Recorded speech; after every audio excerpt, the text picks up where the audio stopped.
ఏంటి క్లాస్ తీసుకోవాల్సింది principal room నుంచి వస్తున్నావు? తెలిసి మరి క్లాస్ పీకాడు. ఎందుకని? నా సబ్జెక్ట్ లో మార్క్స్ తక్కువ వచ్చాట.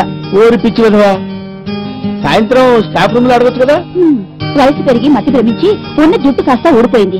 ఆ మహాతల్లి ఏం టార్చర్ పెడుతుందో ఏమో, నా మీద చూపించాడు ఆ కోపం అంతా. వాడెప్పుడు రిటైర్డ్ అవుతాడు, మీరెప్పుడు ప్రిన్సిపల్ అవుతారు. Okay bye bye. ఆడ లెక్చరర్ తో అడ్డమైన వాగుడా చెప్తా. బావా బావా అనొద్దని ఎన్నిసార్లు చెప్పాను నీకు? ఇంక అనలే బావా. బావా కాలం చల్లగా హాయిగా సుఖంగా రొమాంటిక్ గా సాగిపోతాను కదా బావా. నీ పని ఎలా ఉందిరా?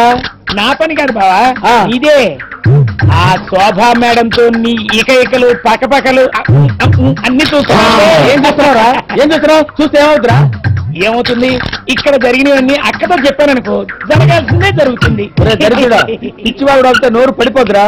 అది అసలు అమాయకురాలు, అలాంటి పిచ్చివాడు వాక్కరా. మా అక్కతో ఏం చెప్పకుండా ఉండాలంటే నువ్వు చిన్న హెల్ప్ చేసేది. ఇదిగో, నేను చాలా గొప్పండి, నాకు చాలా మంచి క్యారెక్టర్ అని ప్రిన్సిపాల్ గారికి రికమెండ్ చేస్తూ ఒక చిన్న సంతకం పెట్టి.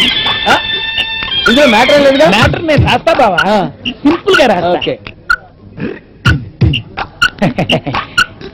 థ్యాంక్స్ బావా. జాగ్రత్త, మ్యాటర్ క్లియర్.